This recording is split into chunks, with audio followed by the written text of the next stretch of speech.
I don't know about you, but I can easily spot AI-generated content online because it feels like it's everywhere. Whether it's a photo that's pretending to be real but is slightly off, or a caption in a social post or an email that completely lacks personality, AI-generated content is all around us. And let's be honest, it's here to stay. And while I think AI and ChatGPT are amazing tools because they can spark ideas, they can help with research or give you feedback, they just cannot mimic human creativity or connect with our clients in an authentic way.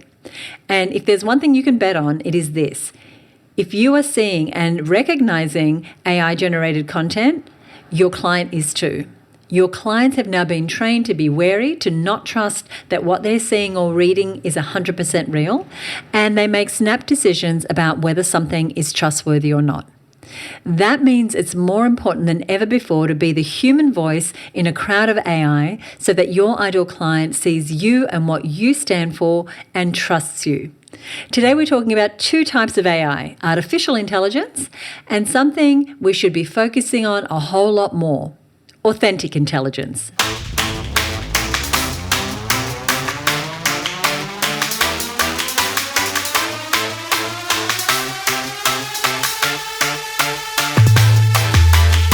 Hello, and welcome to another episode of the Her Business Podcast. I'm Susie Daphnis, CEO at Her Business and your host. And today we're talking with a special guest, one of my favourite long-time Her Business Network members, Amey Lee of Heart Content. And I'm so excited to share this conversation with you today because Amey is the perfect person to discuss this topic with. She has years of experience helping small businesses build and implement powerful brand stories using storytelling and authenticity to connect with their target audience. And she's speaking with us about authentic intelligence, the other kind of AI that I think we need to pay a whole lot more attention to. Let's dive in. Hey, Amey, welcome. Thank you so much for having me, Susie. It's great to be here. I'm very excited. It's been quite a while since we've talked, and what I noticed was I've been watching you on Instagram specifically talking about authentic intelligence. And so you mentioned that it's an important trend that we need to pay attention to, especially this year, because it's going to help our brands hit our ideal customer right in the heart. Yes, absolutely. And that's what we all want to do. We want, and that in the nicest way possible, of course. Yes, of course. We want to, we want to get them in the heart. Absolutely. So we're going to explore that today. So let's start off by having you explain what exactly is authentic intelligence and what, if any, connection does it have to artificial intelligence, a term that we are hearing all day, every day? Yes, artificial intelligence is everywhere. And I suppose authentic intelligence is the other AI. So if you head to the internet, you're going to find several definitions about authentic intelligence. It's a term that's used a lot when talking about how to manage a team effectively. So it's used strongly in project management circles and also in human-centered leadership. It's used a lot. But I think as we are going into the world of artificial intelligence so much more, the last 12 months has just been absolutely incredible how fast AI has grown. We really do need to get clearer in our small businesses about what authentic intelligence means for our business and for our brand and how we can achieve it. So for me, authentic intelligence is a term I'm using to describe how we show up as genuine, authentic, thoughtful and connected when it comes to marketing and building our brand. So AI is changing the way we market. At the moment, most people are using it for content creation that they don't have the time or motivation to create. Right. It's a brilliant tool for writing or skills sometimes. But look, it's a brilliant tool for writing. It can help you research faster. I write a lot of copy. I use it to streamline my research.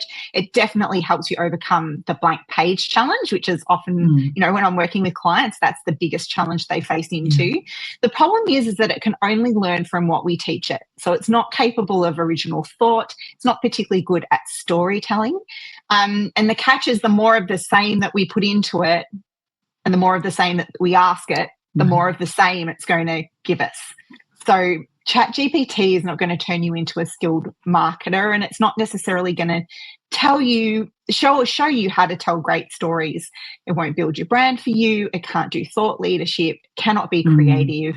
It doesn't employ critical thinking, and it doesn't have an opinion that's of its own. It has an opinion that is formed through the opinions of lots of other people and all the information that's being put into it. So AI is great, but it's not enough. And if you want to be able to leverage AI, create a sustainable business, stand out in your market, and build something worth building, you're going to need more than that. And that's where leaning into your authentic intelligence is going to become really important. Authenticity has always mattered. It's been a word that's banged around a lot, but it's going to matter more now than it ever has before. You're going to need to work out what makes your brand strong and true. You're going to need to be clear and consistent about it.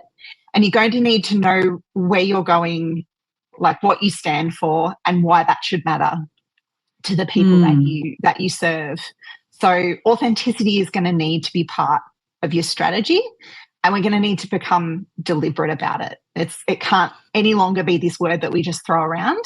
We're going to actually have to look at how we build authenticity into our brand and into our business. I love this conversation, and you're absolutely right. The word being authentic, has been, here's me in my bathtub, here's me doing my makeup, none of which is authentic because it's totally performative. No. And I'm not saying never, right? Because sometimes you do what you do to get a reel done or whatever. But for me, it's been a personal mission to just become more and more authentic in our communications. And when you have a tool like AI available to you, something like ChatGPT, and you can see how much it can speed up the process of putting together a blog post or a podcast or a video. I can see the lean into people saying, look, I just don't have time or the skill or the motivation, as you said, to do this, so I'm going to lean into that. But everything that I read, I can almost now, because I've been using ChatGPT from the beginning, I can see when something has been written by, or if I had a response from a client the other day, and I was like, okay, I see that is a ChatGPT response. And maybe at the time she needed that bump, to get her over the line because she didn't know how to respond, etc. But like you said, can't do the critical thinking.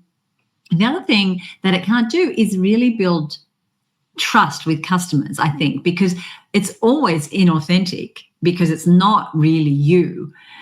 So I just want to talk about trust very, very quickly and how you see the relationship between authentic intelligence and AI as it relates to trust with our customers.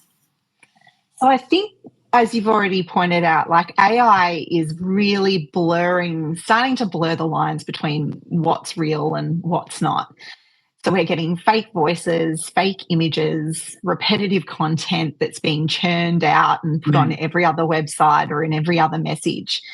So as we've got that happening around us, what we need to be aware of is that our customers have feelings about this.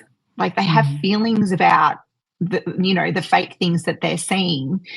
And if everything is created using AI, like how can we trust everything a brand says is from the brand?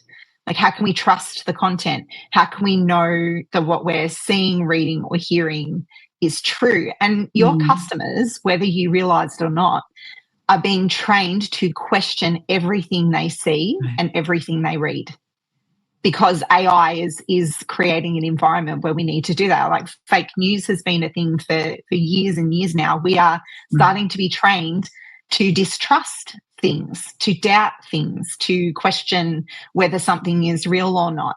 So while AI is great, and everybody's talking about how great AI is for our businesses, I really feel like this issue of trust is being talked about much, much less.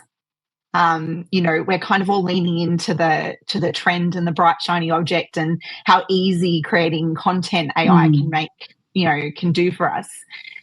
But we also need to remember that it's our job to show our clients that they can trust us. And that job is going to be more important than ever before with the rise of AI. Because if we trust a brand, we're going to be much more likely to do business with them. And so if you want your business to stand out and be trusted with the people who are your people, whoever your ideal client is, you're going to have to master authentic intelligence and use authentic intelligence to drive the way you use artificial intelligence. I'm not saying at all that you shouldn't be using ChatGPT. I'm just saying that we need to be super strategic about the way that we use it, and make sure that, you know, we're leading with authenticity, because then we're empowering artificial intelligence to support us in the best possible way, in the way we show up.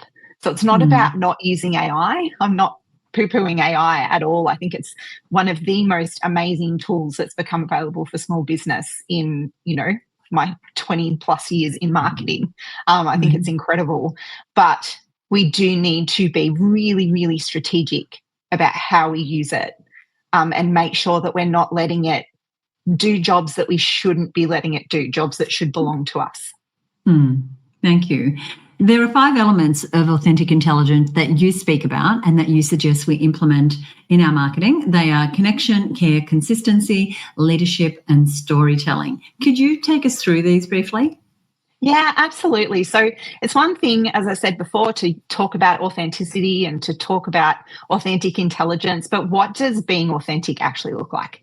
Like, how do we translate that into something that we can use in a practical way, rather than a fluffy term that gets thrown around like lots of other fluffy marketing terms? How do you show up as being authentic, and how can you be real without overdoing it? Like, I think that for, you know, people sort of think having authenticity is showing up in all your raw messiness. But I don't think it needs to be like that. And so these 5 elements are the elements that I believe you need to work on in order to, you know, embrace your authentic intelligence, and have that show up in your brand.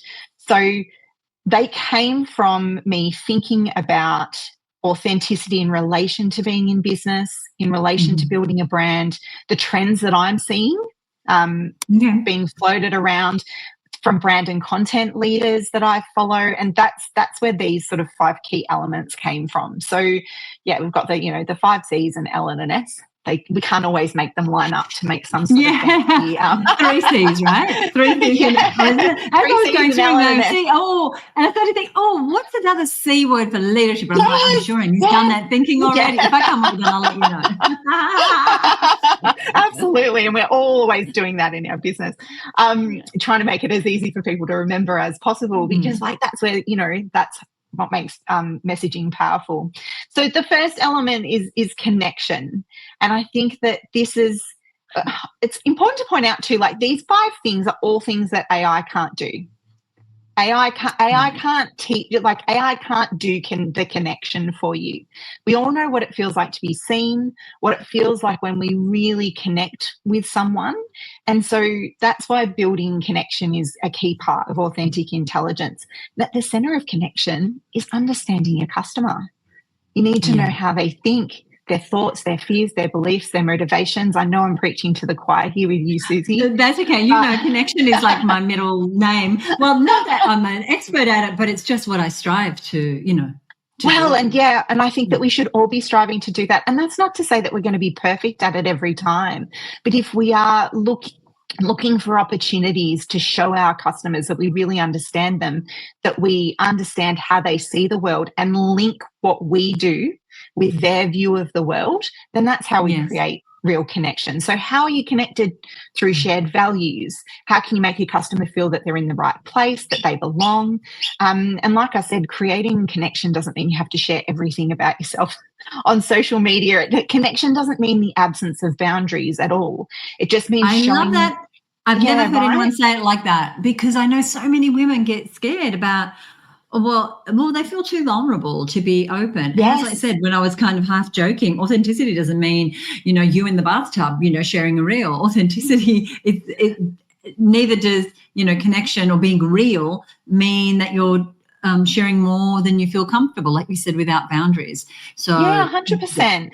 But it's about understanding where those boundaries appear for you, and if you really understand your customer, then it will be easier to know where to lay those boundaries, because you'll know what they're sort of expecting from you to feel that connection.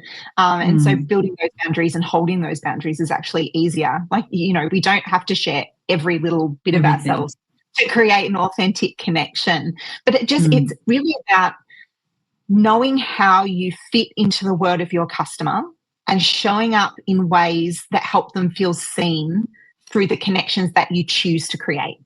And I think that like choosing is, an important word there as well. The second element is care. And if you really want to be connected, you have to care. And let's face it, if you're in small business, you care. Like you care. That's not something that you have to try terribly hard to do.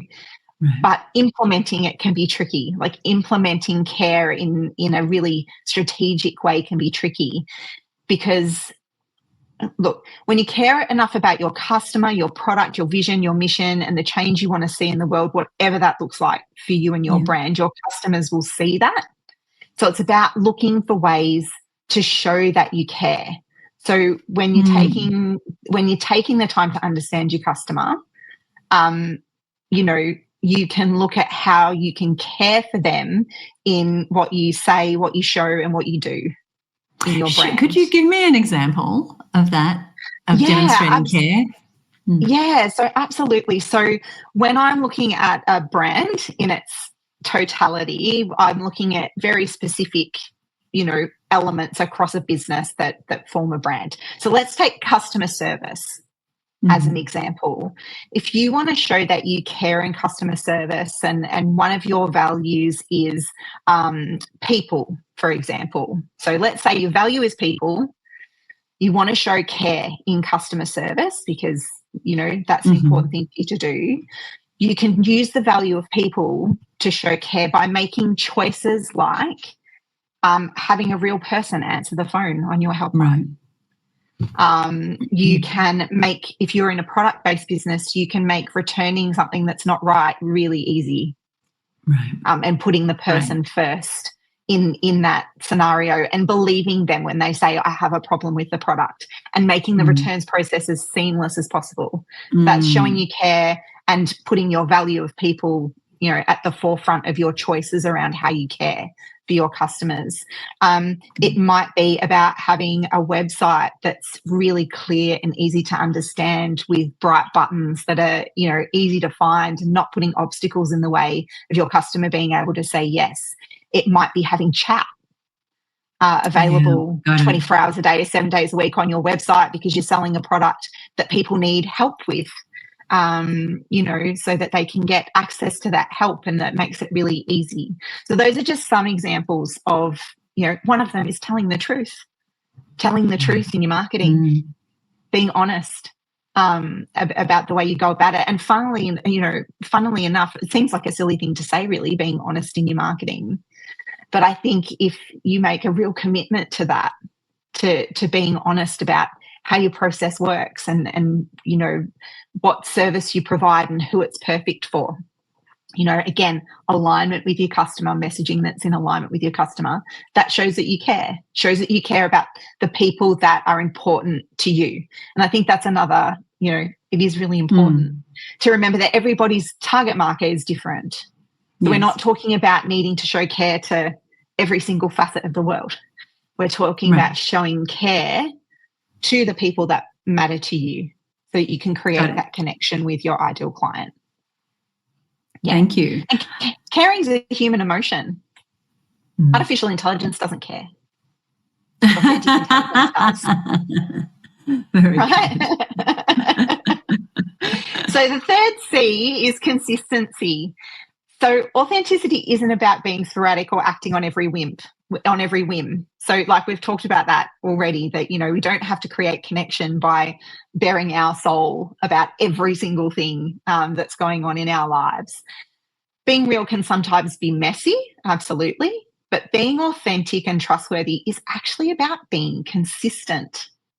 And I don't mean the number of times you post on your social channels every week, right? Or how often you write your blog. Those are all types of consistency, but it's also about being consistent in your message. It's about, doing what you believe in. It's about showing up for your customers and being true to your vision. It's about doing that even when it's hard. And so, So if it's not about regularly posting, showing up in their inbox every Thursday morning, you said it's about consistency in messaging. So could you just take us a little deeper with that? Like what might be an example of inconsistency, just so we have that? So the most common example of inconsistency in messaging that I see, remembering that messaging is not just words. Messaging, again, is show, say, do.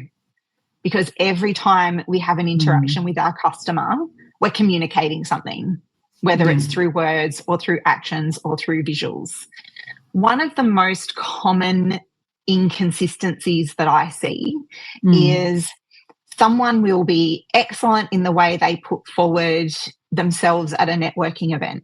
Let's say they've got their messaging down, they're really coming through in what they're saying, and then someone goes home and looks them up online and finds a website that has colours that don't match the personality of the person that they're talking to, or the services don't seem to line up with what they were talking to the person about, or it just doesn't feel right, or it turns out that they have no website at all. That's an example of inconsistent messaging. So in one space, we're giving off all of these vibes, but in another space of our brand or where our brand is showing up, we're getting totally different vibes. And it's super, super common in small business because we're juggling a million balls and we're trying to keep them all in the air, and we're trying to, it comes from feeling like we have to be all things to all people all the time. And lots of marketers will tell us that we need to be everywhere doing all of the things, when in actual fact, if we put our energy into connection and really getting to understand our audience, what we need to be doing as small business marketers is being where our customers expect to see us, saying and showing what they're expecting to see. And then the difficult thing is that if you have inconsistency, and we all have it, like to differing degrees, we're tweaking it all the time, and that's part of the process too. But if you have big inconsistencies about what you say and how you show up, the person who you want to buy from you will know that something is wrong and they will disengage. So you lose trust immediately. They won't be able to put their finger on it. So unlike me, a marketer who comes in and goes, look, the reason that this is not working is because you're telling them one thing over here, but then when they get to your website, it's totally different colours and a totally different branding. And so there's a disconnect. They're like, I don't trust this. I don't know why I don't trust it, but I just don't. That's so fascinating. Yeah. So, being consistent in the way that we show up and constantly checking how we show up in the world. So, if we make a change on our LinkedIn, is that, doing that little audit in your head, do I need to make that change elsewhere? Do I need to update my messaging in my Facebook ads or on my Instagram or on my website? Or, one of the things that I often find with my clients, so one of my key services is brand story strategy. And often, once we've been through the brand story strategy process, we rebrand. Not always, but often. And often it's as simple as we like the, key elements of the branding. So, the font is right and the iconography is right, but maybe the colours are not right. We're trying to communicate that we're fun and that we're curious and that, we're vibrant, but our colour is, like some sort of pastel-y blue. Muddy. Yeah. That fits in. And it's not communicating the thing that we want it to communicate. So being consistent in that way. And again, doing that cross-check of the show, say, do. Do my show, my say, my do? Are they all lining up? Are they all lining up? Yeah, so good. So good. I remember, as you know, because you've been part of my world for a long time, we used to be the Australian Businesswomen's Network, and that name was one I inherited when I bought the business, 30 years ago, more. And but her business kept coming through as the right brand for us. And so there was this inconsistency with who we were, and because our old name had us sound more like an association, a little more like a corporate body or a representative body, and that's not who we were. We were far more innovative, far more on top of trends around online learning than our name. And it was almost 8 years ago we finally let go of that name and felt far more consistent with who we are. But it's been an ongoing journey to bring consistency to everything. And, if we really nitpick, I'm sure we'll find where we could get much, much better at that. But I totally get what you mean. When you meet someone or they really profess to be this professional, and then you go and the website looks like, the dog made it. It's just like, whoa, no, I'm not going to do business with you because that doesn't you don't look like a real business. Well, and it comes down to the trust. Yeah. Can I believe what you're telling me? Can I believe what I'm reading? Can I believe what I'm seeing? And so, that trust element really, really, has a huge part to play in authenticity. Look, and it absolutely is about being consistent on whatever marketing channels you decide that you're going to do as well. Like that, that is an element of it. But I feel like when we talk about consistency, there's way too much emphasis placed on that and not enough emphasis on getting your messaging right and being consistent with your values and being consistent with how you're showing up in all of the places that you show up in the world. And I think that includes who you're for. Like if you are for this type of ideal client, then don't try and have a catch-all message as well. It's like, am I for you? Like, are you the right person for me or are you not? And yes. I can't trust you if one day you're pitching this kind of person and the other day you're pitching that kind of person. And so many small business owners can fall in that trap because they're like, well, I'm leaving money on the table. Whereas you and I know that if you're just consistent and connecting with the right people very authentically, the right people, with the right products and services and the right messaging, there's always a very deep well of those clients. Oh, but when absolutely. we're being inconsistent, we're like, well, if it's you or your sister-in-law or your teenage daughter, I'm for all of you, then, we're kind of losing it. All right, let's get to the fourth element. Yes, so leadership. Now, one of the challenges of artificial intelligence, of course, is that we're all starting to just copy each other into a repetitious black hole. And so, but if you have an opinion and a vision and a clear path forward, then your content will be yours. And so leadership is the fourth element because it's time to stand for something. And you can't do that if you're not willing to lead. So you need to back yourself. It's time to have an opinion that cannot be replicated by AI and then share it consistently. So don't be scared to have an opinion that's different. If you here's a great use for AI. So there's this, if you're familiar with brand and marketing, you might have heard of the 12 brand archetypes. Yes. I'm sure that you're familiar with them. Yes.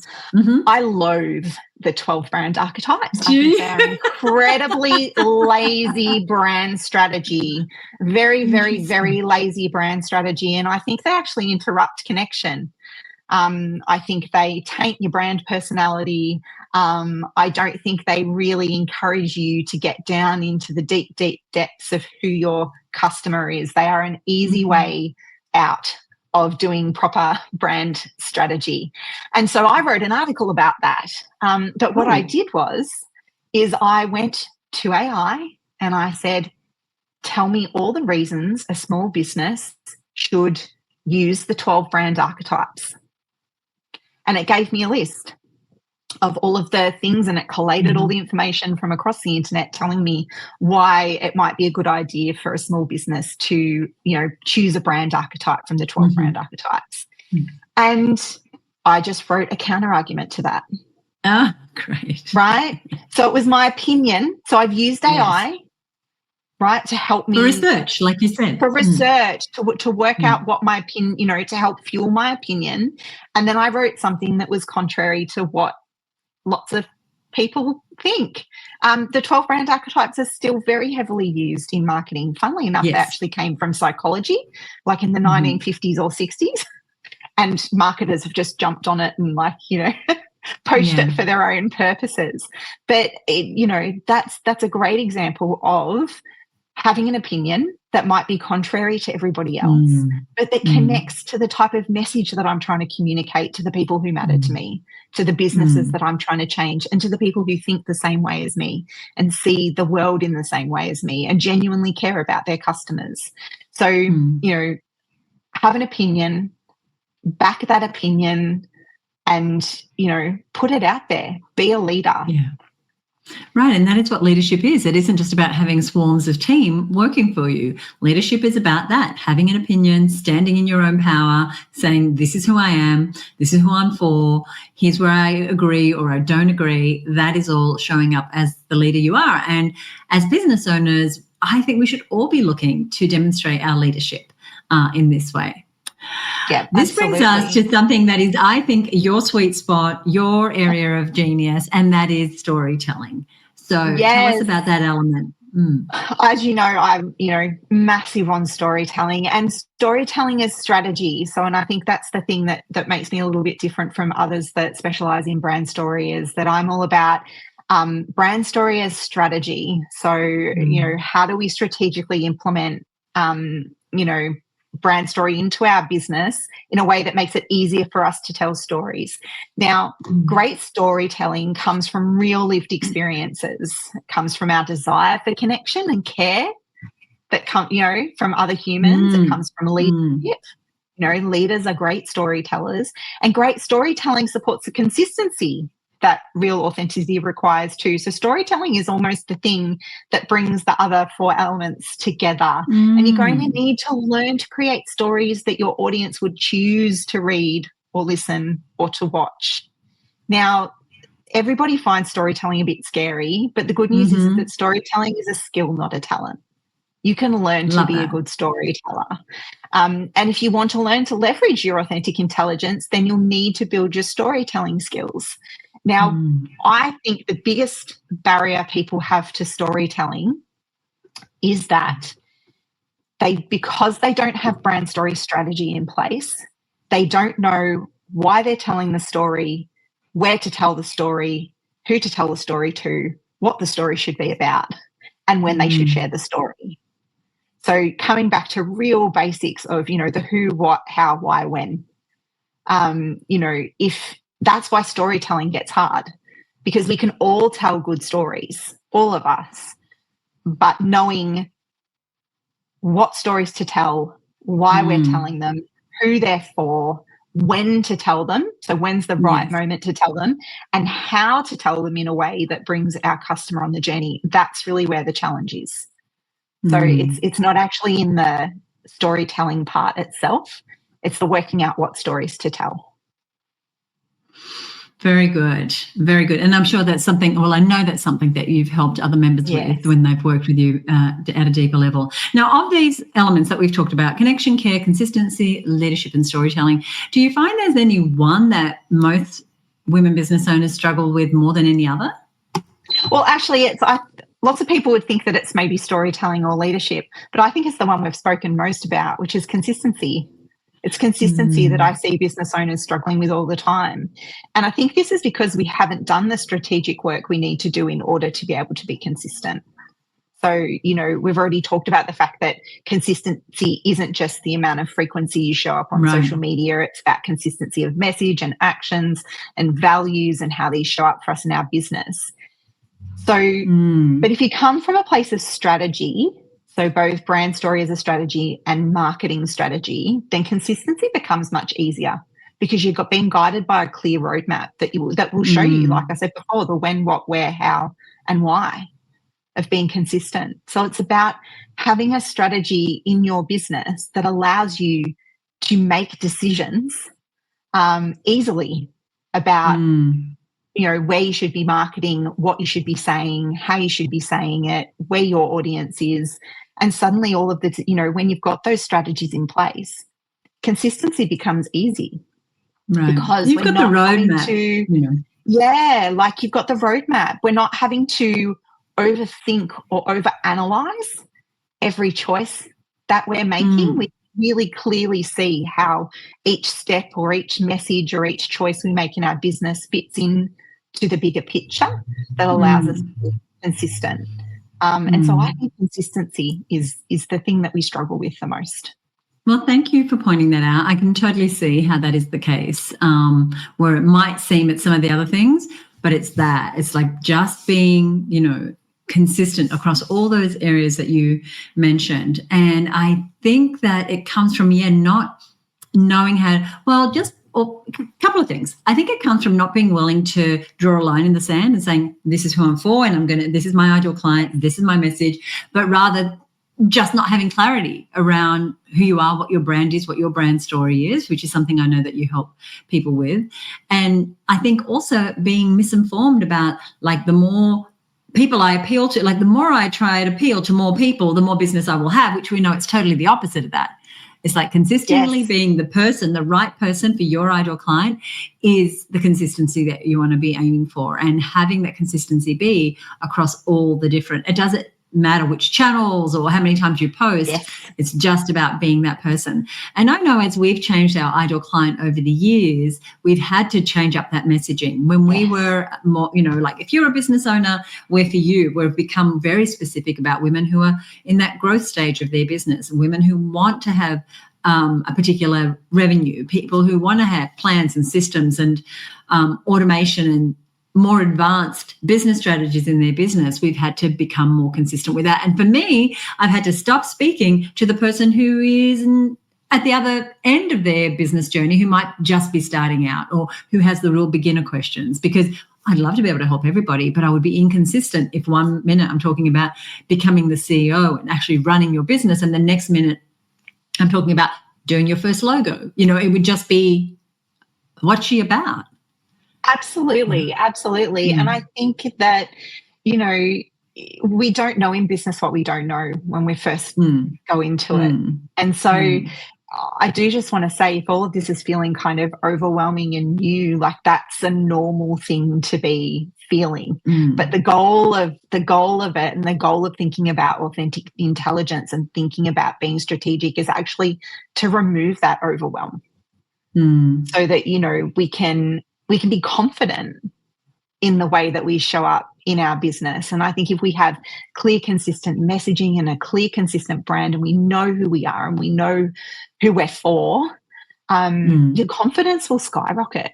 And all of these things will become easier. It will become easier to create connection. It will become easier for you to care about the right people, because you're targeting your target market. It'll be easier to be consistent. It's easier to lead. It's easier to tell stories, when you're clear and confident. And less overwhelming. You're going to be doing less. And it might sound like, oh, well, that's a lot of things to do. But actually, when you have these things, you're not throwing spaghetti against the wall. You're not scattering your energy. There's just fewer things to do and do well. And which brings me to, we're talking specifically to women business owners who are the CEO, the marketer, the product developer, the bookkeeper, the content creator, everything in their business.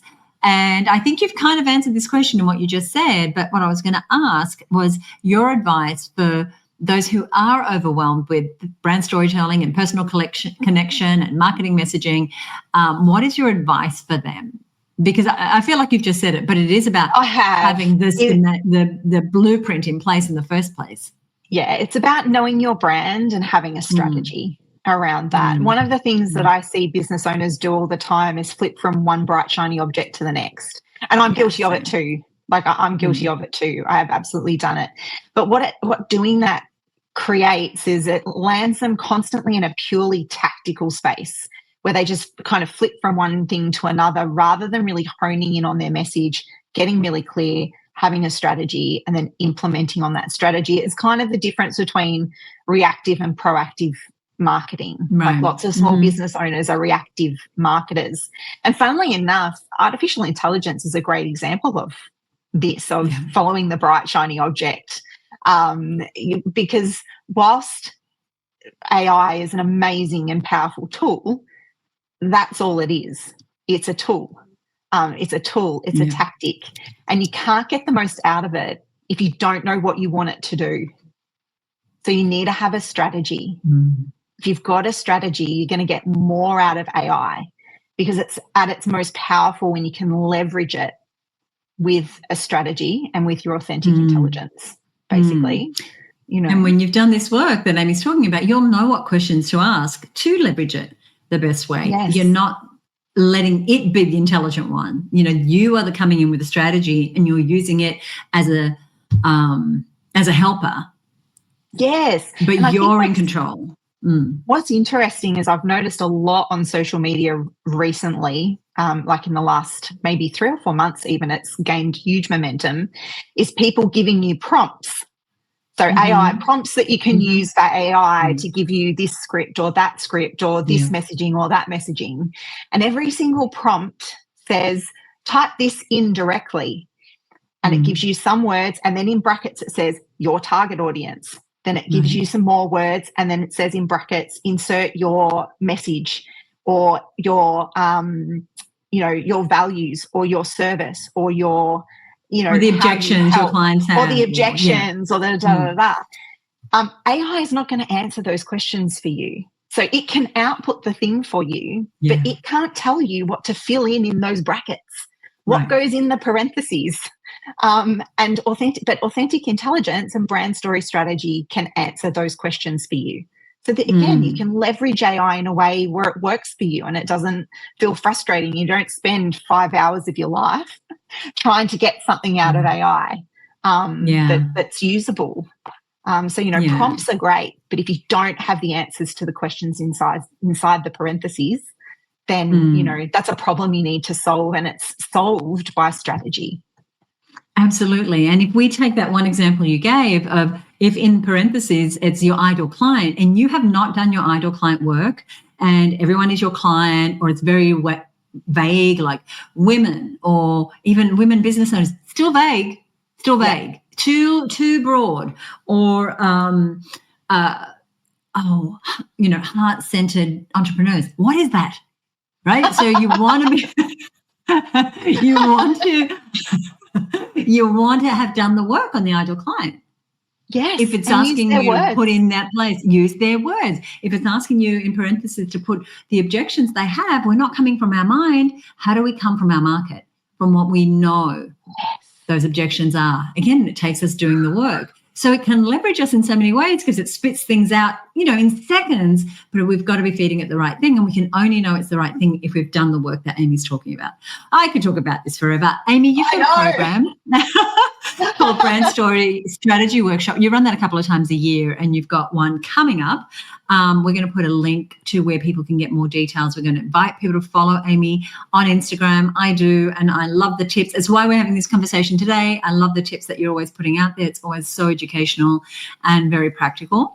Thank you. I would love for you, tell us a little bit about what's in that workshop, and then I have a question for you that sort of turns the tables back on you and your business. So absolutely. Tell us a little bit about the workshop. Go ahead. Absolutely. So the Brand Story Strategy Workshop helps you to align your brand vision, brand mission, brand values, points of difference, your tribe. We've talked a lot about tribe today and understanding your ideal client, and also your brand personality, and then show you how you can implement that in a confident way into your marketing so that you've got clearer marketing, clearer messaging, less overwhelm, and more of bringing in exactly the right type of client for your business. So you can do it all confidently. It's an 8-week program. It's online tutorials combined with live group coaching. So you get to see me every week.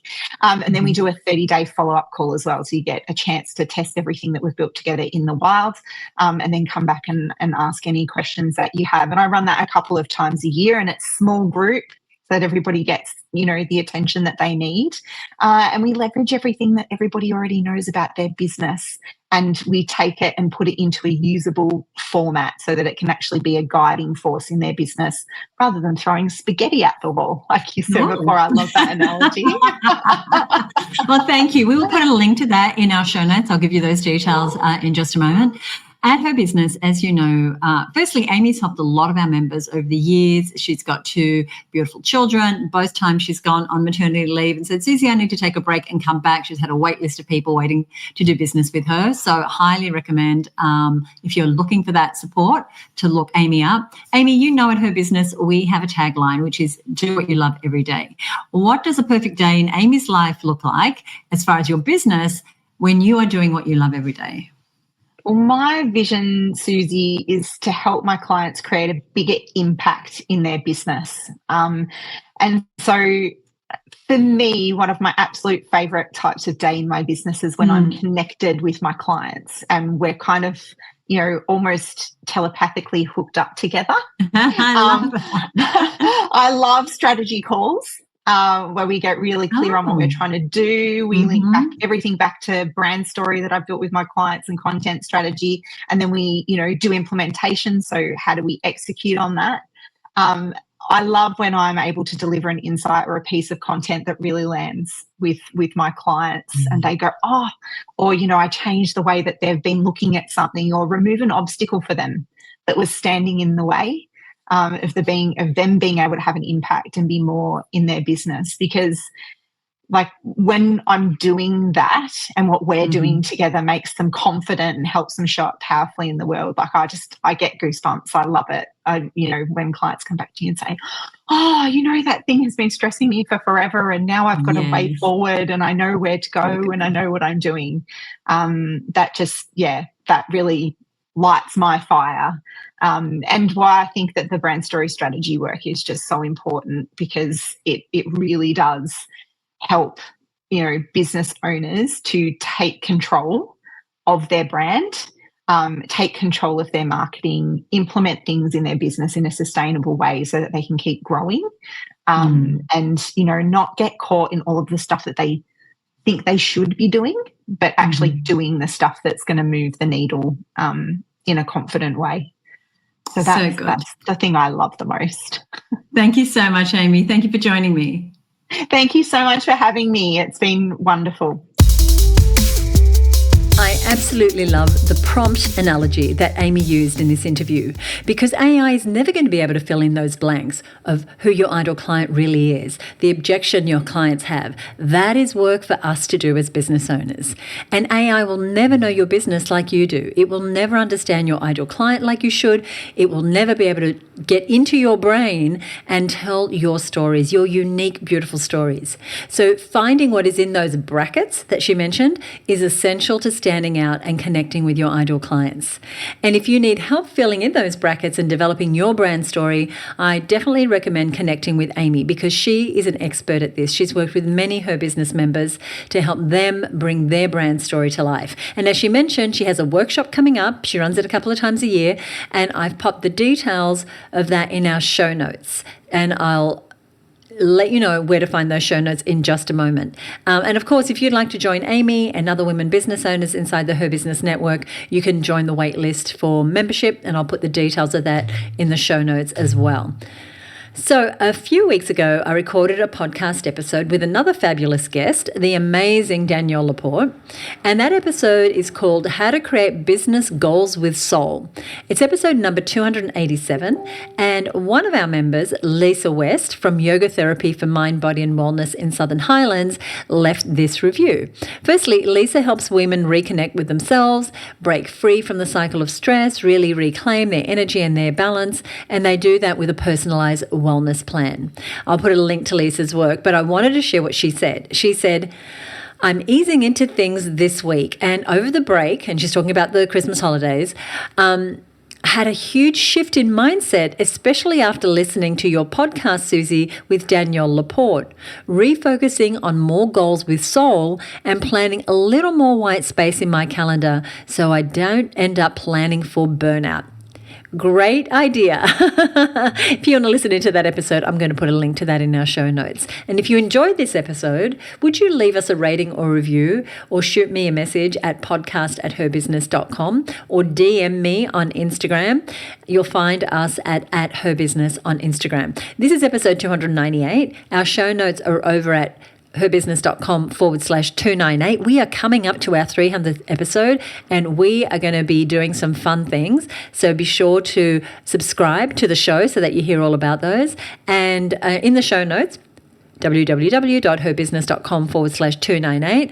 I've also put a link to Amy's website, her social contacts. You definitely want to follow her on Instagram, and also a link where you can learn more about her workshop. And I highly recommend that you consider that when that becomes available in a few weeks from now. So if you are new to this show, the Her Business Podcast, be sure to subscribe because we have new episodes coming up every week. So join me here for more inspiring stories and lessons from successful female entrepreneurs. I'll see you next week right here on the Her Business Podcast. Bye for now.